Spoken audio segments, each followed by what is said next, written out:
¿Qué onda a todos y bienvenidos a otro video? Hoy vamos a estar viendo cómo armar la estructura y entrenar una red neuronal desde cero utilizando PyTorch. Para hacer esto, vamos a estar usando un set de datos en Kaggle, el cual es una lista de usuarios de un banco, y la idea es poder predecir si un usuario en específico se va a quedar o va a cerrar su cuenta. Vamos a estar corriendo un código aquí que hice en un Jupyter Notebook. Si quieren descargarlo, la liga al repositorio está en la descripción del video y también las instrucciones de cómo instalar las paqueterías y dependencias que vamos a necesitar. Así que empecemos. La idea de este video es ver cómo armar la estructura y entrenar el modelo de PyTorch, pero también vamos a estar viendo un poquito del preprocesamiento de los datos, que va a ser para entregarle a nuestra red neuronal los datos tal cual los espera. Lo primero que vamos a hacer es importar todas las paqueterías que vamos a necesitar. Aquí es Torch, NumPy, Pandas y scikit-learn. De Torch vamos a estar importando también unas clases y funciones que vamos a estar utilizando. Después lo que vamos a hacer es vamos a importar nuestro set de datos, el cual es de Kaggle, pero para todos los que vayan a clonar este repositorio ya viene el set de datos aquí tal cual, se llama churn-modeling. Y lo que podemos ver es que este set de datos tiene todos estos datos, que es el número del renglón, el ID del cliente, su apellido, su historial crediticio, su geografía, su género, edad, cuántos años tiene, su balance, qué tanto dinero tiene en la cuenta, su salario estimado. Y por último, aquí exited. Exited es justo la variable que vamos a tener como variable destino, que es si el usuario en específico está todavía en el banco o si ya se dio de baja. Así que ya teniendo esto, podemos hacernos una idea de qué es lo que vamos a tener que hacer para poder procesar toda esta información. Lo primero que vamos a hacer es, vamos a separar nuestra variable destino a una variable que se llama datos-y. Entonces aquí terminamos con esta variable datos-y que solo va a tener los valores destino, es decir, si un cliente se va a quedar o si se va a dar de baja.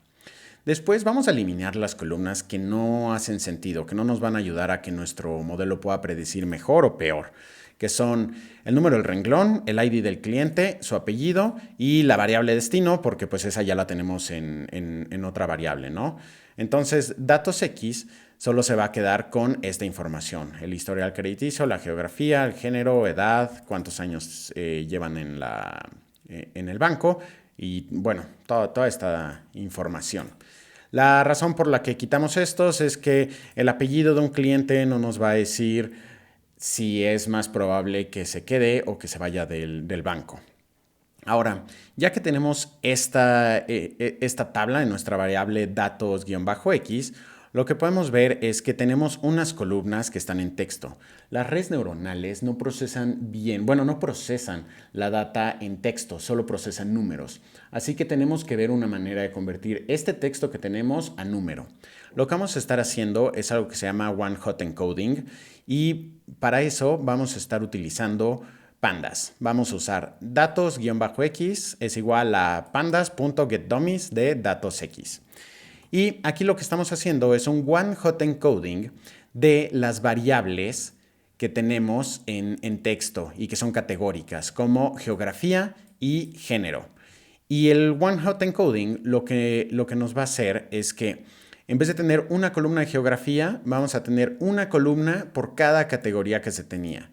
Vamos a tener una columna de Francia, una de Alemania, una de España. Y en género vamos a tener una columna femenino, una columna masculino. Y podemos ver, se llama one-hot encoding porque por cada registro solo uno de los valores va a ser un 1. Entonces, para este cliente que es de Francia, es un 1. En Alemania va a estar en 0, en España va a estar en 0 y lo mismo en el género, ¿no?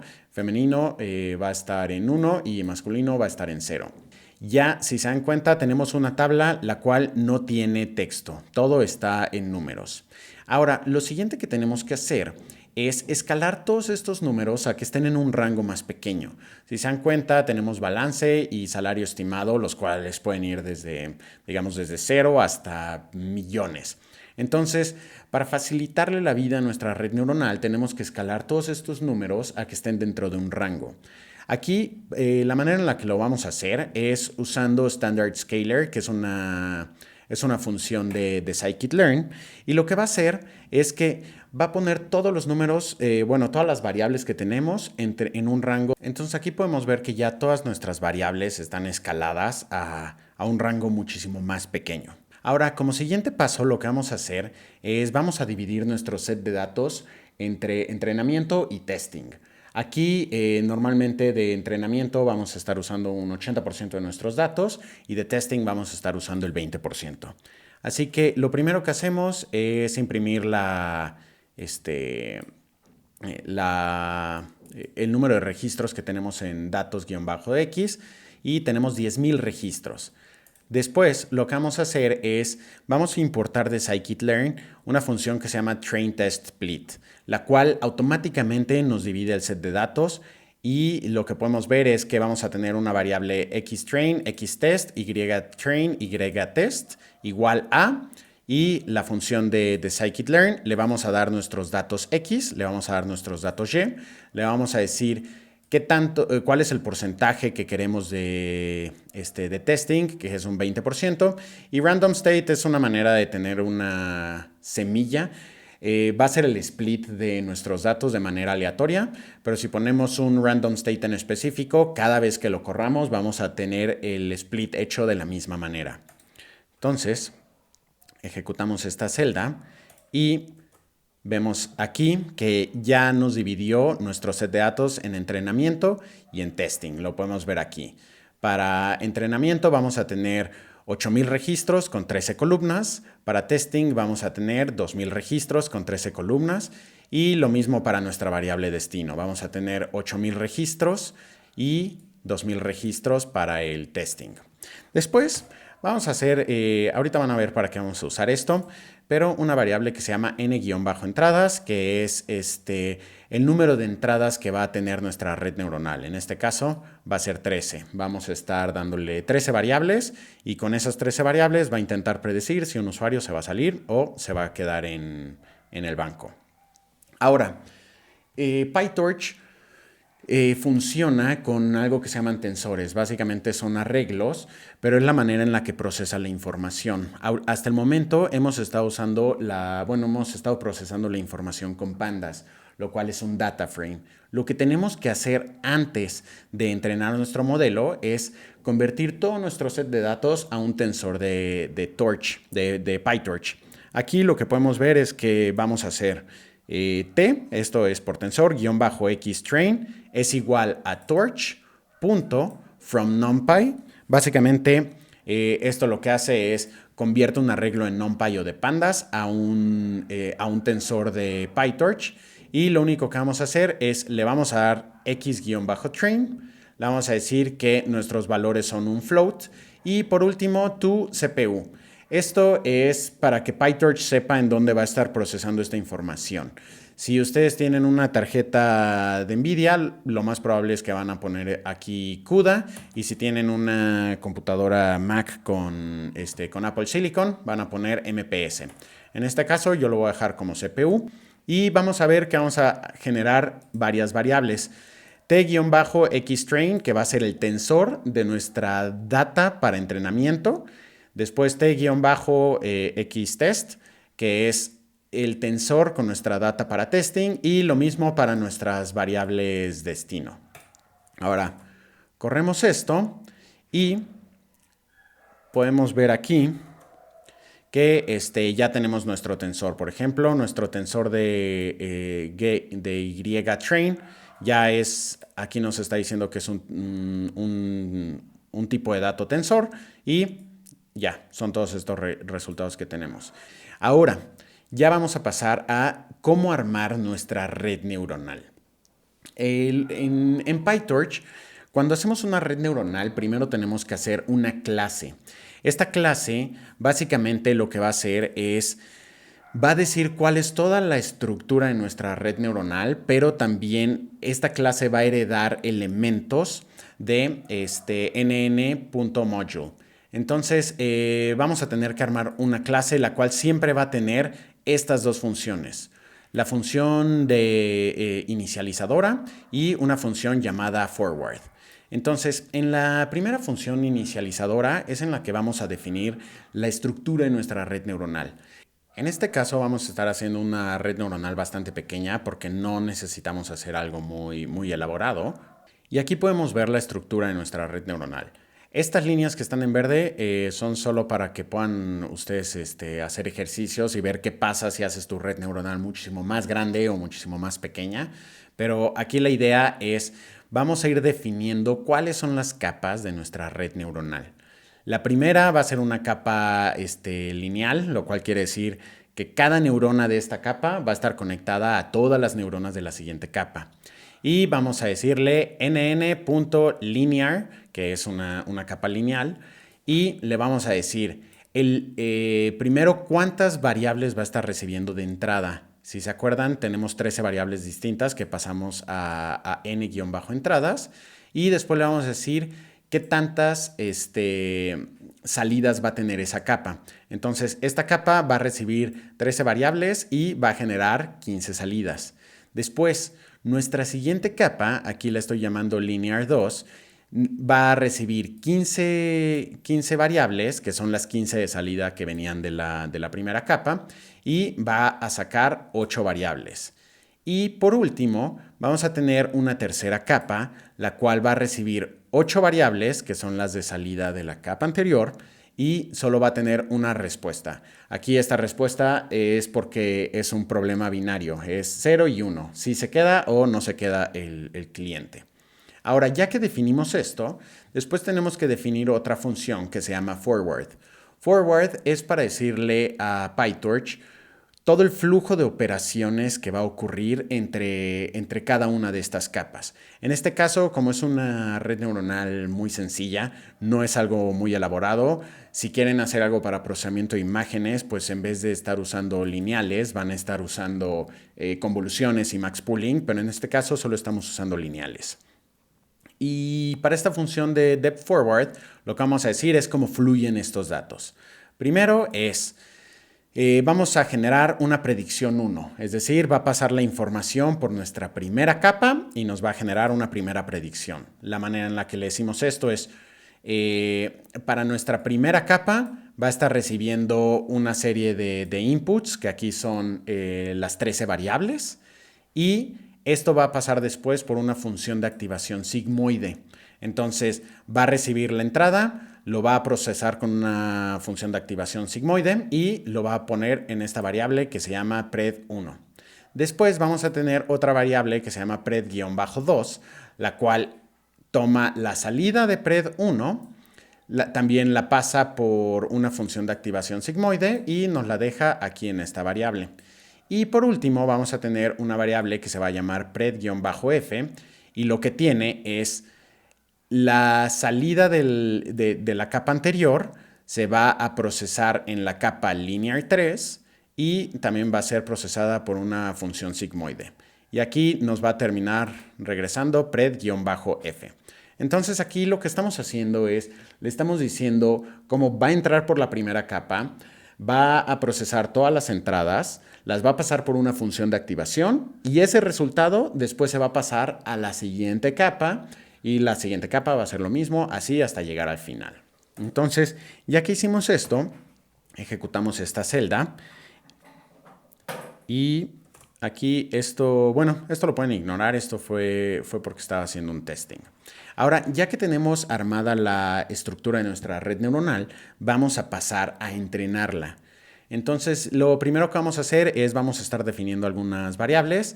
LR, que es el learning rate. Todos estos términos específicos no los voy a estar explicando. Este es un acercamiento un poco más práctico que asume que ya saben un poco de esta terminología. Si no, tengo otros videos en los que explico a detalle cuáles son todos estos elementos.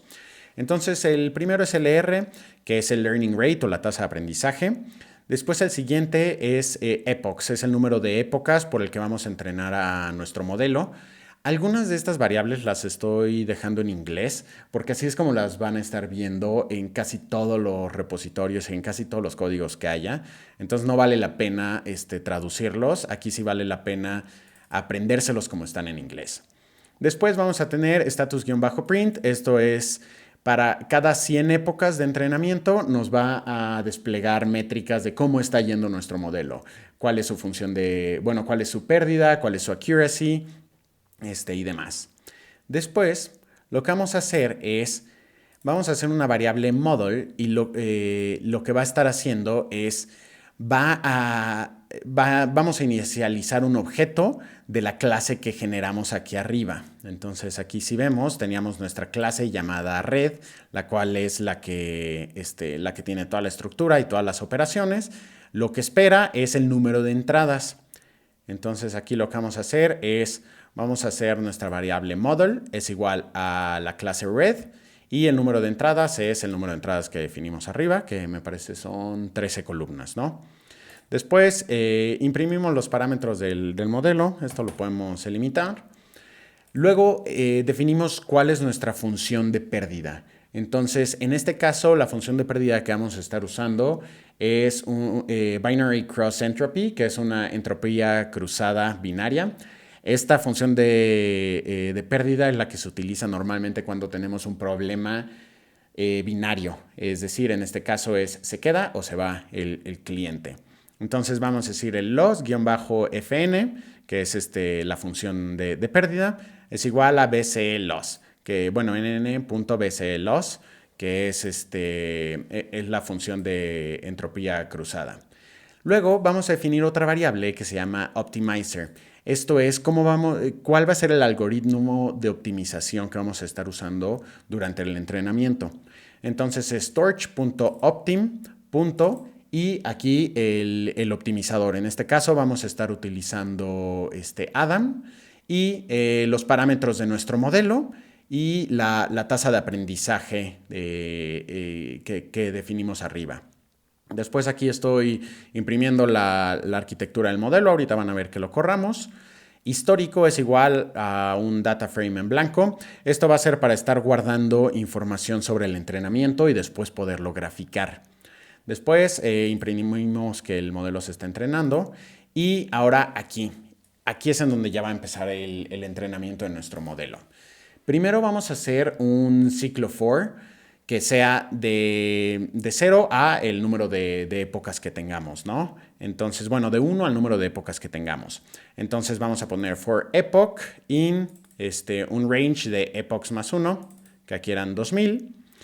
Y lo que vamos a estar haciendo dentro de este ciclo es, primero vamos a generar una variable que se llama y-pred, que es la predicción de nuestra red neuronal cuando le pasamos unos datos en específico. Y esto es igual a model, que es la estructura de toda nuestra red, y le vamos a pasar t-x-train.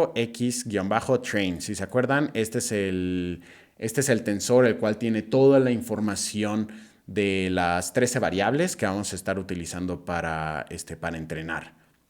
Entonces aquí lo que estamos haciendo es, estamos pasando un montón de datos por nuestro modelo y estamos generando una predicción. Ahora, después vamos a calcular la pérdida.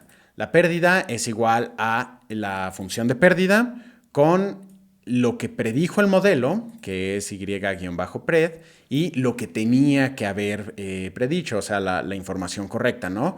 Que es lo que tenemos en t-y-train, que es el tensor con la información original. Después vamos a hacer loss.backward.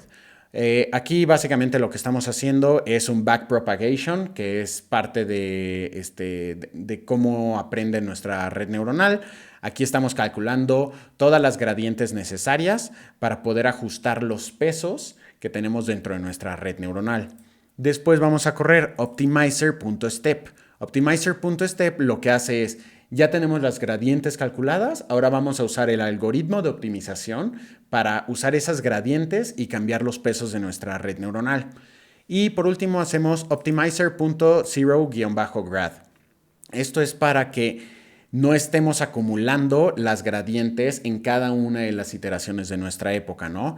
Entonces estamos haciendo que todo se quede en ceros para la siguiente iteración. Luego aquí básicamente estamos imprimiendo cómo va nuestro modelo, dependiendo de la época en la que está. Entonces, si estamos en una época que es un múltiplo de 100, nos va a imprimir la época y la pérdida que lleva en ese momento. Después, lo que vamos a estar haciendo es, vamos a calcular el accuracy.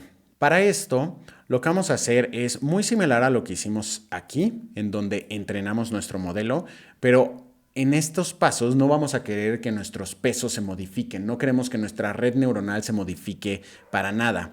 Así que hacemos torch.noGrad. Esto básicamente lo que le dice es, todas estas operaciones no tienes que calcular gradientes porque no estamos entrenando, simplemente estamos probando nuestro modelo. Y lo que vamos a hacer es muy similar a lo que hicimos aquí arriba. YPred es igual a model, le vamos a dar la información que tenemos de testing, nos va a dar un resultado por cada elemento. Después y-pred class es igual a ypred.round. Aquí básicamente lo que estamos haciendo, nuestra red neuronal no nos va a decir 0 y 1, nos va a decir .99.98 o .025. Entonces lo estamos redondeando para que nos diga 0 y 1. Luego hacemos el cálculo de qué tantas predicciones fueron correctas, es decir, de todas las predicciones que hiciste, cuántas estuvieron bien, cuántas estuvieron mal. Después hacemos una simple división para calcular el accuracy y por último imprimimos el accuracy. Ahorita van a ver ya que entrenemos esto. Ya por último lo que vamos a estar haciendo es vamos a tomar la información de la época, la pérdida y el accuracy, lo vamos a estar metiendo todo en un data frame para que después podamos graficar y ver cómo fue que nuestro modelo fue aprendiendo. Así que ya con todo esto en nuestra variable histórico vamos a tener esa información y al final nos imprime el accuracy que tuvimos del modelo. Lo ejecutamos. Y aquí podemos ver que ya nos empieza a imprimir resultados. Primero nos imprimió la arquitectura del modelo. Bueno, está imprimiendo los resultados de cada una de las épocas. Entonces, primero podemos ver, nos imprimió la arquitectura que tenemos, que es muy sencilla. Son 3 capas, cada una es una función lineal. ¿Cuántas variables de entrada recibe cada capa? 13, 15, 8. ¿Y cuántas saca? ¿No? La primera recibió 15, sacó 15 variables. Recibió 13 variables, sacó 15. La segunda recibió 15, sacó 8. Y la tercera recibió 8 y sacó 1, que es la predicción. Y en cada época nos va diciendo el número de época, la pérdida que tenemos y el accuracy. Aquí la idea es que nuestra función de pérdida tienda a 0 y nuestro accuracy tienda al 100%, ¿no? Ningún modelo va a llegar al 100%, pero pues bueno, esa es la idea. Entonces, en este caso, ya corrió durante las 2000 épocas. Como les digo, esta arquitectura es muy básica, entonces puede correr desde un CPU sin problema alguno. Y ya nos dice que la accuracy que calculó al final fue el 83.15 y la función de pérdida, y la pérdida fue de 0.40. Ahora, ya tenemos nuestro modelo entrenado. Aquí básicamente lo que pasó fue, estuvo iterando sobre todos los datos que teníamos de entrenamiento. Después le estuvo pasando el test para ver qué tan bien va, que es todo esto que nos estaba imprimiendo, este accuracy de aquí. Y estas últimas 2 celdas son para que podamos imprimir la gráfica y ver cómo aprendió nuestro modelo. Primero imprimimos nuestra función de pérdida y es mucho lo que esperaríamos ver en una función, ¿no? Empieza con un valor alto y va bajando, va bajando, va bajando y terminó en .40 y cacho. Entonces, esta es una función de pérdida como lo que esperamos ver. Empieza alto y va tendiendo hacia 0. Y después tenemos esta otra, la cual es para ver el accuracy. Entonces, en este caso, aquí no estoy muy seguro porque se atora en 80 y cacho % y ya después empieza a variar el accuracy. Pero pues básicamente podemos ver que inicia con un accuracy muy bajo, después sube hacia 80 y cacho % y ya después empieza a fluctuar hacia arriba o hacia abajo. Y ya con esto, pues básicamente ya tenemos un modelo entrenado, ya pudimos ver su desempeño. Aquí ya pudimos ver su desempeño en cuanto a pérdida y en cuanto a accuracy.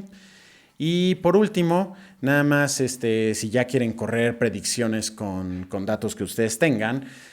En este caso voy a tomar un ejemplo que está aquí de nuestra estructura de datos t-xtest.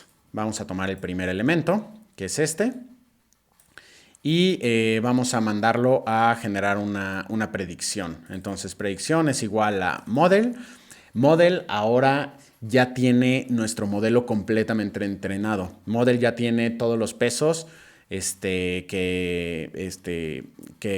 aprendimos durante el entrenamiento. Y lo que vamos a hacer es, bueno, aquí estoy mandando el elemento 4. Entonces ahí está. Vamos a mandar estos datos aquí. Nos lo va a dar en la variable de predicción. Lo ejecutamos. Ok, entonces ya nos dio este resultado. Cuando leímos esta información a nuestra red neuronal nos está respondiendo 0.066. Básicamente es un 0, lo que quiere decir que el usuario no se va a dar de baja. Y si vemos en t-y-test cuál era el dato real de esto, podemos ver que era 0. Entonces esta predicción fue correcta. No siempre vamos a estar teniendo predicciones correctas. De vez en cuando se va a equivocar el modelo. Pero pues ya aquí ya pudimos entrenar nuestra red neuronal. Aquí nos dijo 0.59 y la respuesta correcta era 0. Entonces, bueno, sí le está atinando el modelo. Así que con esto ya vimos cómo se arma la estructura. Es muy importante que vean básicamente cómo se tiene que armar una clase, la cual tiene toda la estructura de las capas de nuestra red neuronal y después una función la cual le dice cómo tiene que fluir la información a través de esta red neuronal. Ya hicimos todo nuestro ciclo que itera sobre todo nuestro set de datos para ir entrenando nuestro modelo y ya terminamos generando predicciones.